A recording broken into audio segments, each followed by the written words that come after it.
En el Evangelio de Juan vemos desde el comienzo hasta el final una serie de milagros que tienen como fin el que alguien ponga su fe en Jesús o que crezca en esa fe.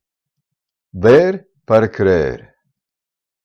Al final del libro, Juan nos dice por qué lo escribió.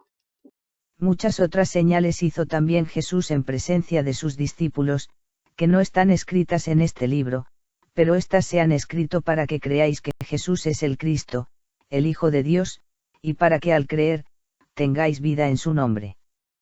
Estos milagros son la evidencia de que el Rey, el Mesías, está presente para que la gente reciba su mensaje y su vida. En la primera semana, después de conocer a Jesús, sus discípulos le acompañan a una boda, y allí sucede el primer milagro. Este principio de sus señales hizo Jesús en Caná de Galilea, y manifestó su gloria, y sus discípulos creyeron en él. El agua convertida en vino.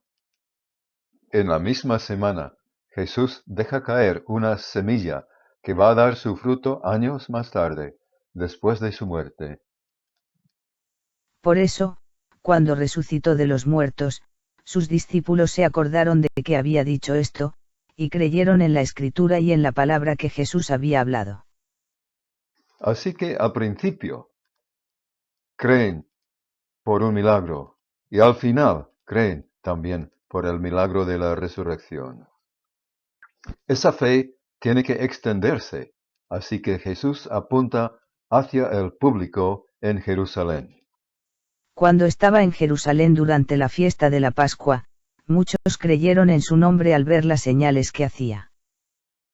Esto sucede cuando Jesús va a la fiesta de la Pascua, donde habrá mucha gente de muchas partes.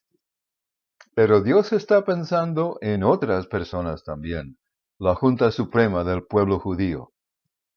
Había un hombre de los fariseos, llamado Nicodemo, prominente entre los judíos.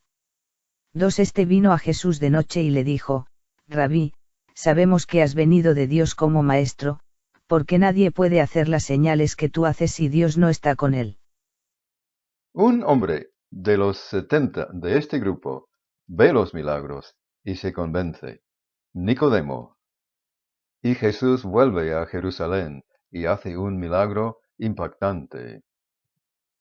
Pero el testimonio que yo tengo es mayor que el de Juan, porque las obras que el Padre me ha dado para llevar a cabo, las mismas obras que yo hago, dan testimonio de mí, de que el Padre me ha enviado.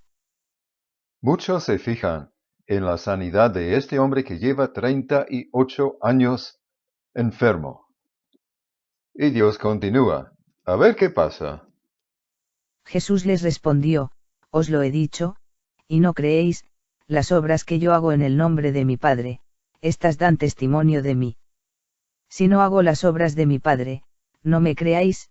38 Pero si las hago, aunque a mí no me creáis, creed las obras, para que sepáis y entendáis que el Padre está en mí y yo en el Padre. El ciego que ahora ve va dando testimonio de Jesús. Tiene que quedar obvio ya que esto no es una excepción, sino que continuamente en las fiestas en Jerusalén Jesús sigue sanando. 39 Por eso procuraban otra vez prenderle, pero se les escapó de entre las manos. Y Jesús rogando, esto es obra de Dios, abrid los ojos y creer.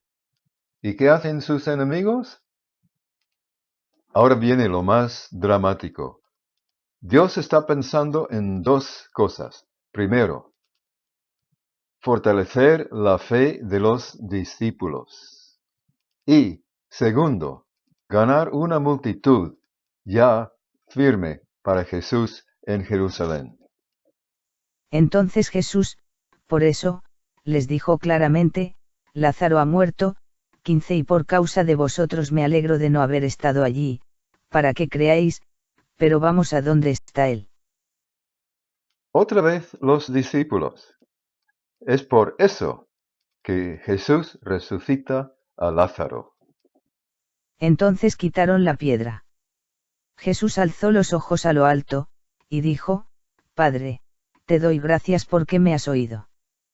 42 Yo sabía que siempre me oyes, pero lo dije por causa de la multitud que me rodea, para que crean que tú me has enviado. ¿Cómo se esfuerza Jesús? No solamente por la enseñanza, sino también por estos milagros, para que sus discípulos sean fuertes en la fe. ¿Hay algún milagro mayor que levantar a los muertos? Veremos. Más adelante, en el Domingo de Ramos, cuando Jesús va montado sobre el borrico, esta es la multitud que sale de Jerusalén para recibirle. Y así, la multitud que estaba con él cuando llamó a Lázaro del sepulcro y lo resucitó de entre los muertos, daba testimonio de él. 18 Por eso la multitud fue también a recibirle, porque habían oído que él había hecho esta señal. Todo esto por los milagros que han visto. En la última cena, Jesús sabe que los discípulos todavía van a tener serias dudas. Creedme que yo estoy en el Padre, y el Padre en mí, y si no, creed por las obras mismas. Cuando su fe flaquee, tendrán que hacer memoria y recordar las cosas que Jesús hizo. Estas son las obras, los milagros que Jesús hizo. Pero ¿qué dice él acerca de los que creen en él también? En verdad os digo, el que cree en mí, las obras que yo hago, él las hará también, y aún mayores que éstas hará, porque yo voy al Padre. Ahora la pregunta más importante para nosotros: ¿qué es lo que van a hacer los que creen en Jesús para que los demás crean? ¿Qué es esa obra u obras mayores? Lo que va a hacer que la gente crea en Jesús es que sus seguidores sean uno, que tengamos la unidad del Espíritu. Para que todos sean uno. Como tú, oh Padre, estás en mí y yo en ti, que también ellos estén en nosotros, para que el mundo crea que tú me enviaste. Jesús ruega a su Padre que nosotros, sus seguidores, estemos tan unidos con tanto amor que el mundo se va a maravillar y van a creer. En esto conocerán todos que sois mis discípulos, si os tenéis amor los unos a los otros. Colosenses 3:14 Y sobre todas estas cosas, vestíos de amor, que es el vínculo de la unidad.